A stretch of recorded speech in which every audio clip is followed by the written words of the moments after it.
il y a Libération, il y a président, il y a INC Vital Kamere. Au cours de cassation, ça qui est liberté provisoire. Qu'est-ce qui se passe? Qu'est-ce qui se passe? Et ça bien été au sein de ma master. Na bandeko. Sobo yebi niveau na bango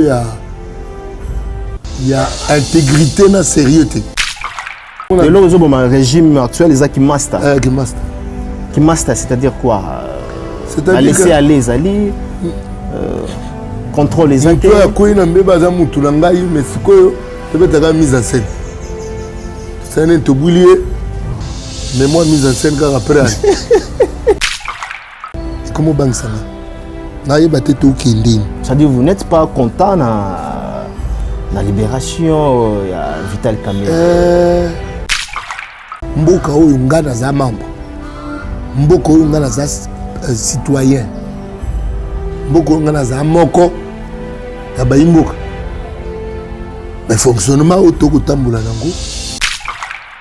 Ya ko ba que l'état azali biloko ya l'état za l'état. Différence ezana oyo ezaki kuna ezaki olingo côté ofele. Toka ki ba bangisi mutu a détourner.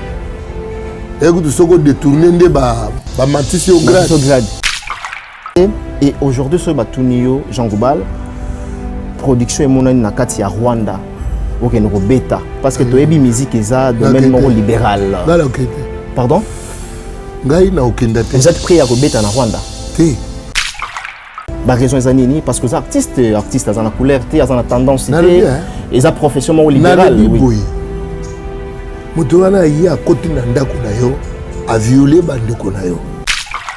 Lelo Koffi Olomide a en Rwanda a lancé un message il y a paix en plein masse devant les Rwandais que tous en a posé Kimian entre la RDC et les Rwandais. Bravo et merci de ce Kagame tout ce que vous avez fait. Et moi j'appelle de toutes mes forces pour l'amitié, la concorde, la paix entre le Congo et le Rwanda parce que les voisins. Est-ce que vous êtes d'accord avec moi? Quand vous avez un message, il y a peine à Rwanda, des années, mon au Kenya, à Ouganda, à Ouédévis. Babunda na Kisangani. Nga koma na Kisangani na mona impact ya guerre na bango. Au Kenya zonga toke no yebisa bango te toyokana bango bayokana ina ba Hutu bazayina bango. Bayokana na bango. Il y a un peuple qui est un peuple supérieur. Il y a un peuple qui est à côté de a violé bandeko na yo. Après, il y a surtout que la musique est un plaisir. Et puis, la musique, il y a un conscientiser. Il y a un plaisir. Allez, vous allez donner du plaisir à vos assassins. Les mêmes causes produisent les mêmes effets.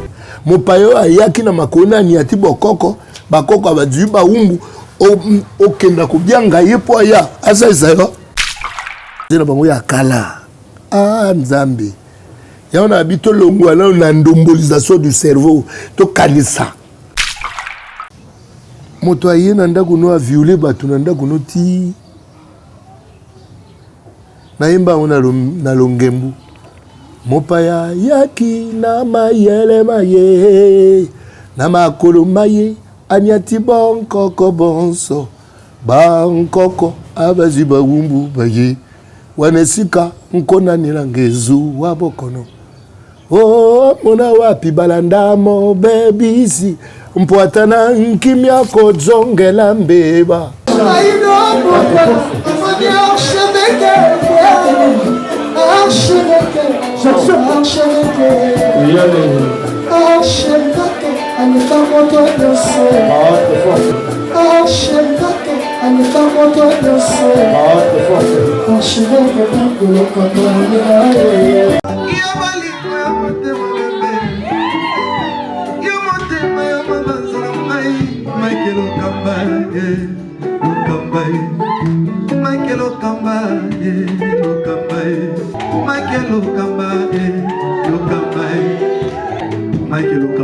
Au Monitigoyo, l'artiste, c'est l'improvisation. Na honoré dans l'émission. Africa Elengi TV, votre chaîne, l'incontournable, la star des chaînes.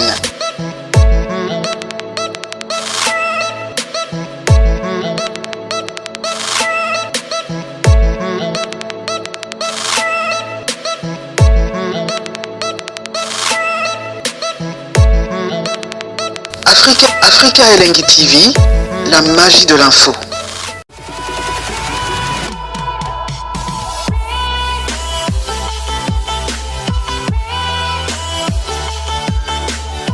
Voilà, amis fidèles, bienvenue sur nos antennes. Bonjour, bonsoir, ça dépend l'heure à laquelle vous nous captez. En ce moment, vous nous suivez un peu partout. Voilà, nous sommes aujourd'hui dans les comptes de votre émission préférée, émission cours d'appel, OEP Sarabino Actualité. Dans le domaine Nyonsotu, les lots na figure et à présenté. Il s'agit bien de Jean Goubal Kalala, au Touriamba, le na plateau Nabiso. Tokosolo la temps soit paix dans cette émission cours d'appel, sujet d'actualité, et ça a vraiment ébellé. La Cour de cassation a accordé, n'est-ce pas, la liberté provisoire au président de l'INC, Vital Kamerhe. Est-ce que le peuple congolais a ces pays, Toazan et Sengo, il y a liberté provisoire, il y a Vital Kamerhe. Tokosolo la yango, vraiment, dans cette émission, bien sûr, avec mon invité principal d'aujourd'hui, Jean Goubal Kalala, en même temps au sujet de l'autorisation de faire entrer les troupes étrangères sur les sols congolais. Vraiment et sans plus tarder, nous sommes avec Jean Goubal, à qui je dis déjà bonjour Jean Goubal Kalala. Bonjour Mike. Bonne santé. Oui, ça va, ça va. Voilà. Boni, Tozoko, tu as déjà un fin il y a année, hein? Évolution, c'est comment? Ah, évolution, c'est quand même sérieux. Mais toujours mon ambouk. Bon, changement est ma capacité. Ok. Mais habiter sur les adultes à Nini. Voilà. En même temps, cette occasion, profiter aussi de la bilan déjà, en termes de bilan.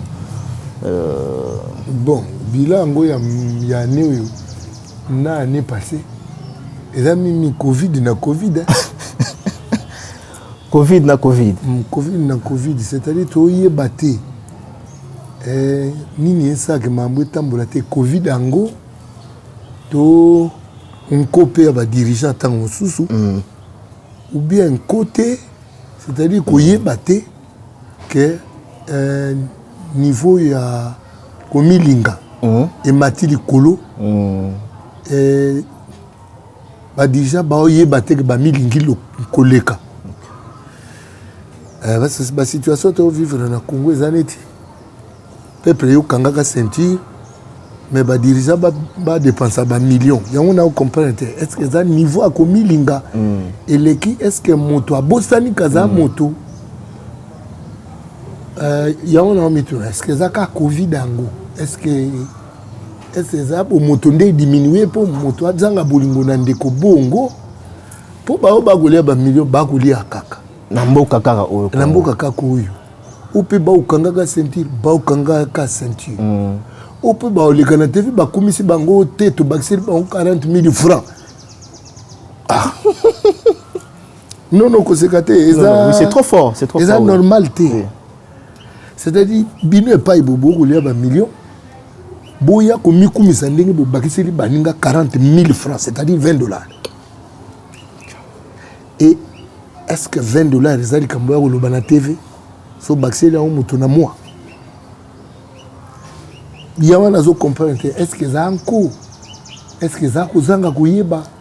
Est-ce que ça dose ya bo moto ekiti? Mais bref, le Congolais est malade. Le Congolais est malade dans son esprit et dans son âme. Yango ça la camonio soto.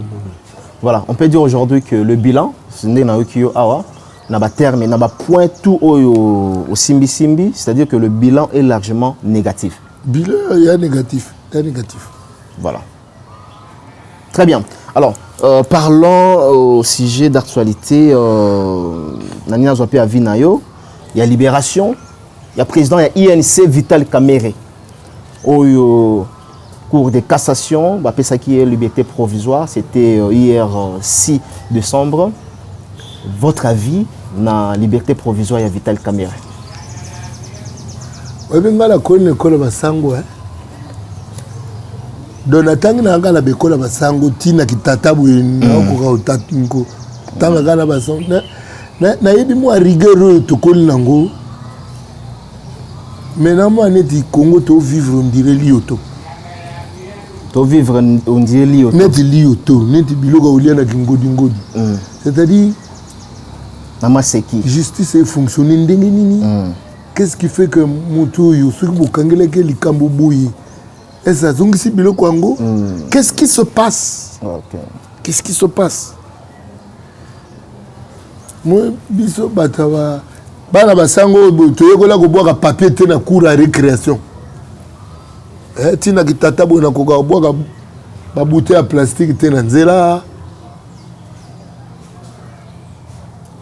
Alors, cela moni ndenge to komi. Congo komi ko fonctionner neti. Neti ba move. Nena mona ba fonctionnement d'orchestre. Na ma Congo comment ko fonctionner neti orchestre ba move. Donc là la carte ba move na batu mususu baza ba prêtre. Mais le quoi pays peut organiser et comment banque ça là? C'est-à-dire vous n'êtes pas content de la libération de Vital Kamerhe? Ce qui est mécontentement par rapport au fonctionnement du Congo. Mboka oyo ngana za membre. Mboka oyo ngana za citoyen. Mboka oyo ngana za moko ya ba mboka. Mais fonctionnement auto kotambola nango.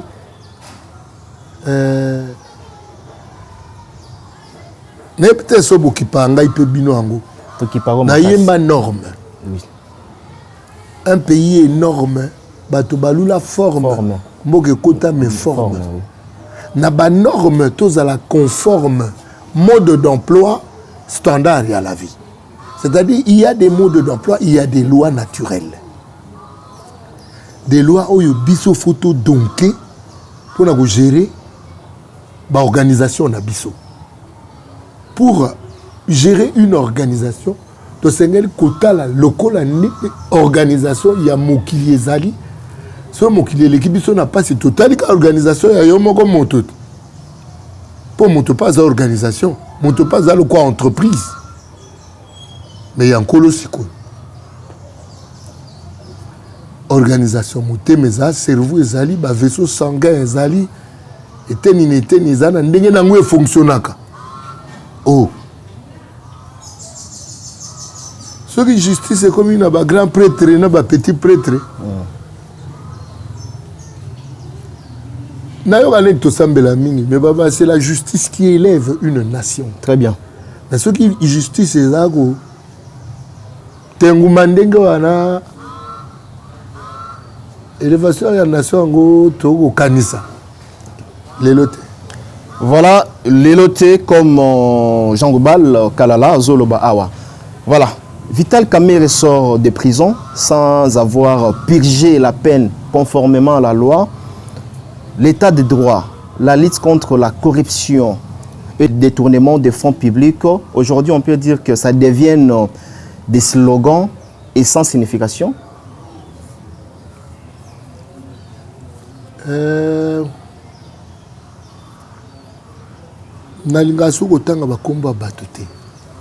Je donne des principes. Je donne des idées. Nalobi boui. Ce bonimbo sala pour faire fonctionner organisation na bino malam. Observer la nature. Vous voyez pour faire fonctionner l'organisation na bino. Avant d'agir, l'homme doit penser. Quand il pense, il accompagne sa pensée de ce feeling. Et puis il accomplit. Alors ce moto, à Kanisi, à Lingi Bongo, à Sali. eloko ya asali boketa na mikanda elongo bani te pourtant na molongo elandi litomba ni nini so moto akpei na mbeba oyo tomba ni yango voilà. Parce que ndenge toujours fonctionne ndenge nazo mona mboke okinda wana kutu justice baba à 2 vitesses mais nga comme mona na ko ba 4 5 vitesses. OK. OK. Je crois que comment le quoi nkolo akota makamba batute un peu mpola nkolo yende justice ango. Ça dit acte yo et ko memo boyi. Osali acte yo et ko memo boyi mais ezala ba justice mususu o mwana mai na ngai akozwa etumbu te. C'est une justice exacte. Une justice injuste, une équité unique. Les grands philosophes Jean Goubal Kalala, bien que le lobby l'inga cité vraiment comme à batute, ils ont dit qu'à côté fonctionnement, oui. Oui, fonctionnement. Oui, c'est ça. C'est-à-dire que si yeli un laboratoire échantillon, alors posa bilongi na binote. À quoi analyser l'échantillon boyeli a bimisel binote oyo. Azana malaria oyoyo azana maladie te bo kenda ko approfondir. C'est comme ça qu'évolue la science et na kanzi justice le droit est une science aussi ce que za sous science te ba sabiso voilà. C'est-à-dire que voilà donc merci à Jean Goubal donc voilà toujours progresser petit à petit vers la fin de cet entretien. Mais alors, le lobby, combat batouté, nazo comprendre, mais dis-moi, laissez-moi, n'a ma question où ils sont liés aussi à l'actualité. Par exemple, aujourd'hui, selon vous, Jean Goubal Kalala, est-ce que la libération de Willy Bakonga et celle de Vital Kamerhe prouve suffisamment que l'actuel régime n'est pas différent à l'ancien régime à ce qui concerne l'impunité? Et moi, différence c'est ça. Différence c'est ça, là-bas, anglais, parallélisme, mais nous ça là. L'ancien c'est-à-dire que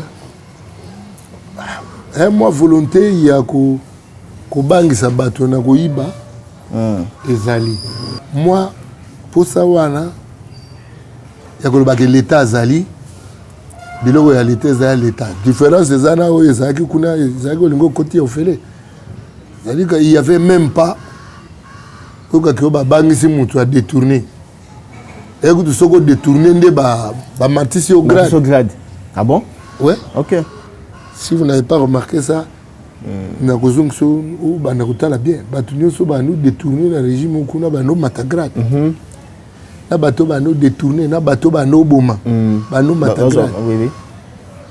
Différence des arabes régime au régime on dirait qu'il m'a désolé trop si quoi. Donc au moins le régime actuel les qui master. Qui master c'est-à-dire quoi? C'est-à-dire laisser aller ali contrôle les enquêtes. Toi quoi na mbeba za mutu na ngai mais sikoyo peut-être la mise en scène. C'est un toboulier. Mais moi, mise en scène car après.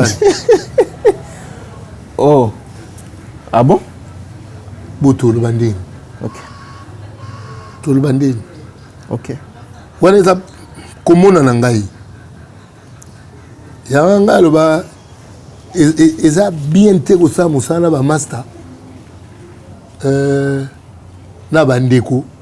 So yebi niveau na bango ya. Il y a intégrité na sérieuxté. De toute les façons, bah master no faut y ba niveau na bon intégrité na sérieux na bande ko na. Ngaso na place na yebi master nini nazo master nini n'expliquer que zalaka kuna soki neti na zumwa mangindo na opesa o fungola moi plan na. Dieu merci on dirait bateau batika la ba master nga on dirait ça appelle mingi pour na ba valeur. L'intégrité. Parce qu'en tant que ndouli, c'est un ramasse, ça va te béli. Mais en tant que master, un ramasse, ça va te béli. C'est mon thème,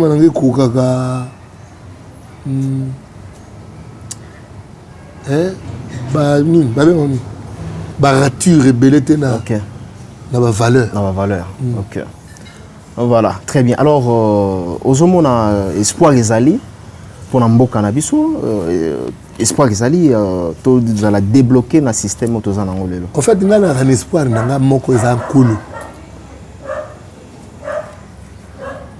Na lobi nkolo po mboko oyo ndenge nani kimbango alobaka faut être dirigé par mokonzi azana pouvoir spirituel, scientifique, na politique.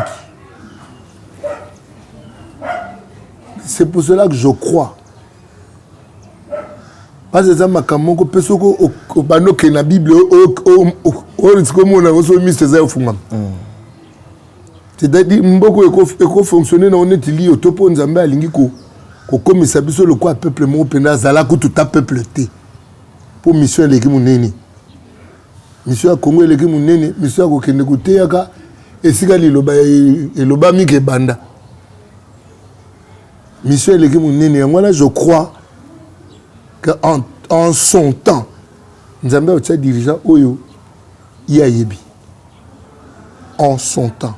Et je crois fermement que ndé batu balba ko balkanisation et ça nandi marasute. OK. Nandi mate pour balkanisation carte à Congo bima na synagogue na Israël kuna bima mobimba.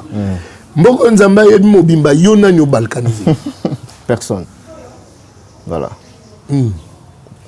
Donc na ndako mi pesa pasi ta on a ko réfléchir le quoi moto. Mais quand na bando tsong samaele ngabi nazo minyo kolaka ya compte ya mutu kaka. Tozelaka nkolo en son temps makambo banda ya solo. Voilà. Voilà, merci Tozelaka Kankolo en soi que enfin que makambo banda na ndenge ya solo. À présent, nous allons parler de l'entrée des forces armées ougandaises dans les sols congolais. Certains disent que c'est pour ramener la paix. On nous a dit encore que c'est la mutualisation, c'est-à-dire coopérer, collaborer. Qu'est-ce que vous en pensez, Jean-Goubal Kalala? La science, les mêmes causes produisent les mêmes effets. Très bien. Est-ce que Museveni a commis cardinal Museveni? Quelle est cette bonté qui d'un trait habite le cœur de Museveni pour y aller à Sambogo? Bossa la guerre qui s'engage va 10 milliards. Ninge bali to futa 10 milliards yango ana. Biso ngope. Ya na bimboka na kumumuna ngondire lioto. Moto ayena ndako no a violer batu na ndako no ti naimba na longembu mopaya yaki na mayele maye na makolo maye anyati bonkoko bonso bankoko abazi bawumbu baye wanesika nkona nilangezu wabokono oh mona wapi balandamo bebisi mpoatana nkimya ko zongela mbeba nebite sobo yoka ngai nebite sobo kanisi nazaka musicien pour na loketo te musicien pour na cerveau pe. Très bien. Oui, je ne m'adresse pas car na baloketo na bino, je m'adresse à vos cerveaux afin que batoba la muka les mêmes causes produisent les mêmes effets. Mon payo ayaki na makona ni ati bokoko bakoko abadzu ba umbu o kenda ko bianga ye po ya asa isayo po atana kimia ko zongela mbeba ndiko. Mais excusez-moi, on nous a dit que c'est une comité d'intérêt entre les deux pays. Ngapo na nga fallait ko kanga ka ba frontière. To kangi pena 9 frontières na biso na ba voisin tout wana. Totali Congo na kati. To yebisi bana istana bana campus bino musana bino ko fabriquer ba arme na biloko nyonso ya kofabrike wana ya technologie mpona kofabrike yango bozwi kaka basample bozwi baexemplaire ya bani botieli bango wana bobitala mandoki tosombi yango oyo nini ezanga libende poudre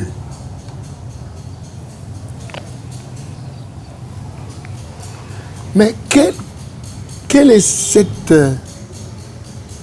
maladie autobela ya kozelaka ka basalisa biso? Mais c'est une maladie que d'attendre que les gens viennent vous aider. Bino batu boza na mboka richesse. Nga pena pona ngaya kobwila ka ba frontière. Bakanga ka ba frontière. To tika Congo na Congo ka Congo na Congo. To benge ba nchor nyonso tu ba nchora pembe na ba nchora mwindo. Bino ba nchoro bokena obongisa ba avion na États-Unis. Nga yebi na kenda masolo na yoki ke ba Amerika ba yoluka koko moko na kasai kuna akenda ko bongisa ba avion na ba Douglas Company kuna na États-Unis. Ah bon? Ba Kinshor. Ah OK. Bon un crocodile rose yokate? Oui, un crocodile rose ya. Mikolo basel matanga mindele mo ba kotizamba ba bo million zoka ba bomi moto. Bo Kinshor wana basala ngo ya pamba. Amboka mwa mike ba sa na bisa loke ba Kinshor baza. Cop na bauni. Kinshor na bango ezaka ya kuchaba kale na mboka koteka yango. Bonga personnellement za ba décision eza et qu'on ramène biso bazui yango na ba rang ya ba dirigeant. Et qu'on ramène biso te na histoire ya français et allemand Jean Goubal. À un moment donné, la France et l'Allemagne, ils ont piloté cette aventure. Ba français bazana dignité na bango ya ba français. Ba allemand bazana dignité na bango ya ba allemand. Mais biso to na dignité yelote.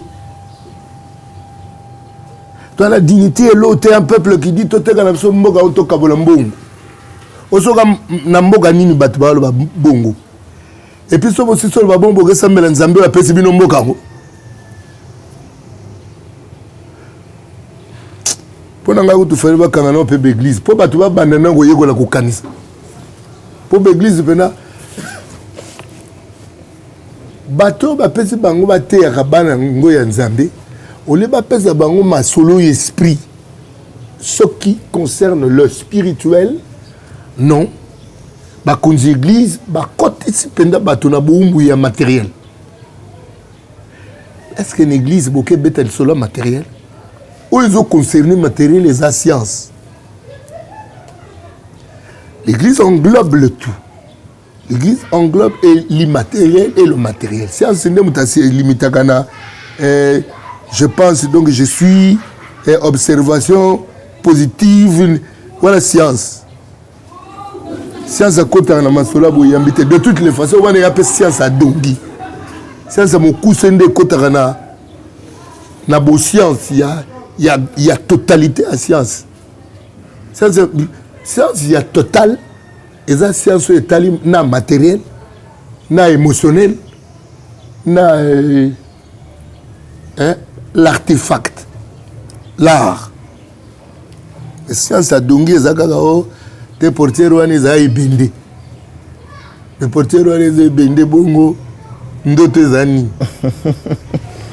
Voilà. Merci Jean Goubal Kalala. À présent, nous allons parler de l'actualité musicale parce que aussi vous êtes un artiste, musicien, chanteur, compositeur. Nous allons parler à présent de cette actualité musicale. Aujourd'hui, Jean Goubal Batutu Baotalayo, Toto Betama Solo ya Rwanda, Olobi Keponayo, vous souhaitez que d'ailleurs Bakanga ba frontière surtout il y a Bisso entre Rwanda et la RDC. Et aujourd'hui, sur Batunio, Jean Goubal, production est mon na kati ya Rwanda. Ok, nous bêta. Parce que tu as musique et ça, domaine libéral. Pardon? Vous êtes prêt à bêta en Rwanda? Té. Ngai. Té na bi moto na moto za libre. Voilà. Naza prêt à bêta en Rwanda té. La raison est nini parce que les artistes ont la couleur, ils ont la tendance, ils ont profession libérale. Oui. Mutuana yi a côté na ndako na yo a violé bandeko na yo. Après yo kene pète surtout que musique eza ko kene pète plaisir. Et puis ba musique wana eza ya ngai te ya ko kene ko conscientiser. Eza ya bango ya ko kene ko pète plaisir. Allez, vous allez donner du plaisir à vos assassins. Tenga za bongo te. Oui, poni na yembaka makamba pouvoir l'équité. Pona bongo na ndomo bango flou. On dirait ba ina connivence na ba massacre aussi la te na est kuna. Yangale boyo yembela mona wi na yembate. Na yembate. Oui, tout ça nzembu ya nini union sacrée. To côté qui na nzemba union sacrée parce que tout le monde a que esa idée à bien. Mais c'est quoi non mon mitou na ngavi ah on kota ipona ni. Maintenant on a mis repentir pendant mon bimbate parce que yana au mitou na est-ce que dose ya humanité tozana ngo kaka parce que nana mona bato bakomi ma baluka ntangu ndengo wana te neti mikonzi na biso le colin pas qui va un pas qui revient c'est-à-dire bato ezake yé atambola boité baza soute et comme lou palado madame palado monsieur koko nanga bana nanga dovedi et que ne boy et zongi boy il y a plus bateau baza na personnalité bateau baza na intégrité ndé na loba ki awa nabi ba français baza na dignité aux français ba allemand ba na dignité aux allemand net ba américain kutu ba juge américain li banda na mboka na bango te yo nani meta biso pena donc on dirait mangondo pena ne mère na ngalo ba pena ndeni mutalati kazaka bomé ana cerveau mangondo. Voilà. Lelo Koffi Olomide auti ko beta na Rwanda na Kigali. Tomoni retour na ye na retour au fait il y a concert na ye ba to fingiye ba combattant diaspora o lelo bazotelemela ndenga betina Kigali voilà mais tout le monde qui Koffi Olomide na scène a lancé message ya paix en plein masse devant les Rwandais que tous en a posé équilibre entre la RDC et les Rwandais boyokani fait ezala bomoko fait ezala oyambi message ya Koffi Olomide ndenge nini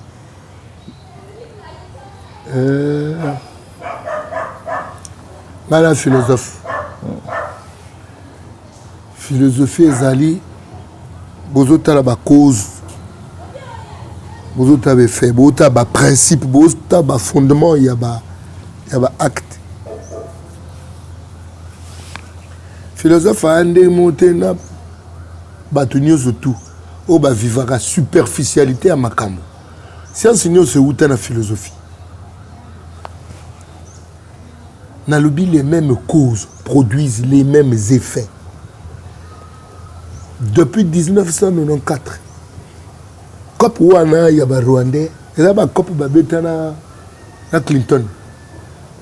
Depuis kala pona ba yeba ko dami côté wana est ba richesse eza belé. Bo changer bango idée te. Bato wana ba Rwandais na bato wana ba Américain bango ba senga na frappe ya nkolo. Ndenge Moïse a blessé que les Égyptiens frappent. Bango ba senga na ba force naturelle. Oui, vous allez guidé par le chef de l'État à la puissance spirituelle pour déchaîner ma force naturelle et ça m'a kamunango. Là na bandit to bani monsieur Nabi Kimbanga le bail chef aux la puissance spirituelle, scientifique, la politique. So tozali la puissance scientifique ne tokangi ba frontière. Ne tokomo fabriquer biso moko. Mais il n'y a pas encore cette impulsion à la création. Il n'y a pas encore cette impulsion offerte à la création, fabrication, c'est-à-dire que ils ont suscité impulsion, il y a spirituel, parce que tu vas confondre le religieux et le spirituel. Il n'y a pas commune mesure entre le religieux et le spirituel. Le spirituel est correct. Le spirituel est absolu, quoi. Le spirituel, c'est la justice. Il y a justice. Il y a justice, oui. Alors, le spirituel, le monde est mira ba Jericho et ba trompette. Batu wana ba bongi na makamba bongo. Batu wana ba bongi na ba négociation té. Bango sikana bango za négociation té. Sikana bango za les forces naturelles et agir. C'est-à-dire que diriger pendant un volcan, comme diriger en Rwanda, et ce pas monte bas, comprendre. Ote ba américain ba abi kende nini batu wana ba sabu ba bando tinda ba drone e katana na bakake kia drone katana il faut to comme wana ya na zomona na komi ko croire mingi na nkolo o wana ya bongo nkolo na bino te ya moko te akokante nkolo na bino ya wena bite wana te kolo ngana olo la sikoyo kolo na que la lumière soit à partir de rien et la lumière fut. Voilà, c'est-à-dire que Kendeko Tchama Kolona Rwanda qu'on passait message de paix, le même cause produisent le même effet. Quand on met un message, il y a peine à Rwanda des années mona au Kenya ba Uganda ba wede biso.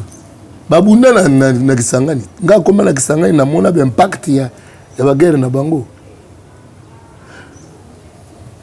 Batouana d'abord c'est des pays pauvres et puis bah on a projet na bango ya kala Nzambe ya on a habité longwana on a ndombolisation du cerveau to kanisa ça c'est un cerveau ndombolisé qui croit que les mêmes causes peuvent produire des faits que ça c'est un cerveau ndombolisé, un cerveau où yebi makambo yebi que soki na tse loko yawa ekobota okuna okenezonga toke no yebisa bango te toyokana bango bayokana ina bahutu bazali na bango bayokana na bango ya peuple moko aza ndenge na ya zana lolendo amizwaka un peuple supérieur yo monde baseki biso te il y a un pasteur sonani abike pas de ça bisoka gamé aya au conception ce qui 3 mois sur 3 ans ça c'est on s'est moqué de nous ti na li fobo nde ba nduli se ba baka c'est-à-dire ba seki biso ti na li fobo mais quand kolo wana oyo bango bakansaka baza peuple en kolo et wana biso to ko talela Notez la mkolo na binoté avec l'église des asso 14 na babalo te. Wana te. Notez la angai. Kolo arc-en-ciel wana. Jusqu'où? Hein? Jusqu'à où? A oloba place a banda makambango. Yemo a oloba. Koba noté. Voilà, merci. Nous sommes vraiment à la fin de cet entretien avec le philosophe congolais. Chanteur, musicien, compositeur au nom de Jean Goubal Kalala ou Apesibiso. Vraiment, espace à retourner aujourd'hui. Nous sommes arrivés à Papa Jean. Je ne sais pas votre message na peuple congolais et surtout na bato batala rayo. Na ndenge mboka izo kende, na ndenge mboka ozomone la mboka. Est-ce qu'espoir au lobby aura déjà un espoir na yo? Au lobby qui ont tantôt na débit. Alors, s'il faudrait aujourd'hui, Félix a un deuxième pouvoir, abriquer deuxième mandat, osa prêt à couper ça y confiance ou non, dissous. Tala, yenga saleli, au bandi makamuna FCC basé sur FCC tika yo. Les roseaux au katamamuna FCC un peu corona le bingaye yo. Azana moi mawa eza wana me mawande e longwa soki komi komona ke bambongo to andaka kaka nze ezonga te Voilà. omoni sikoyo ekoma neti il faut tobalanse makambo nyonso wana mpo bapesa destine ya bato na maboko ya bato boyebi kobalanse esaleli na bango congolais ndombolo nde eleki congolais ndombolo eleki il faut kokoma na à mesure il y a balancer faire l'inventaire du pour et du contre comme ça bilan koyeba quels sont les imprévus, quelle a été la manière de faire pour surmonter ces imprévus, quelles ont été les imperfections et pourquoi on n'est pas arrivé à surmonter ces imperfections. Il faut que ça balance. Maintenant, on a balance magotia voix ne wapi. Mais il faut que banano par ça balance. Voilà. Merci. C'est par ici que nous bouclons cet entretien avec Jean Ngobal. On se retrouve prochainement. Merci pour tout. Donc, et surtout dans la diaspora au Batal Arabiso. Un clé d'œil spécial à Yannick Kinea, donc le faiseur des patrons, on a PC Bambote. Il s'appelle comment le formateur des millionnaires, papa Alingako, Yannick Kinea, a bien appelé son beauté. Yannick Kinea. Il y a un entrepreneur. À son entrepreneur, Makasi n'a pas de millionnaire.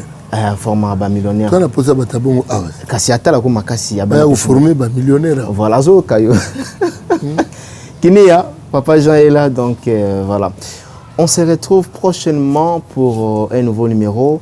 Big up à toi, Alain Django le roi de Chicago. Prochainement. Bye bye.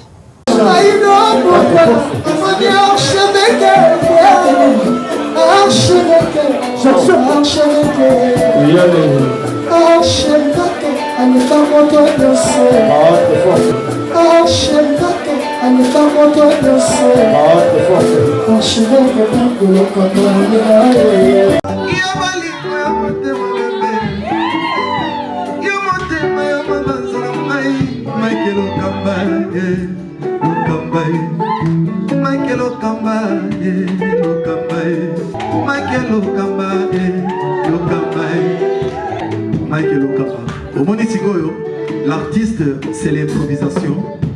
Na honoré dans l'émission. Africa Elengi TV, votre chaîne, l'incontournable, la star des chaînes.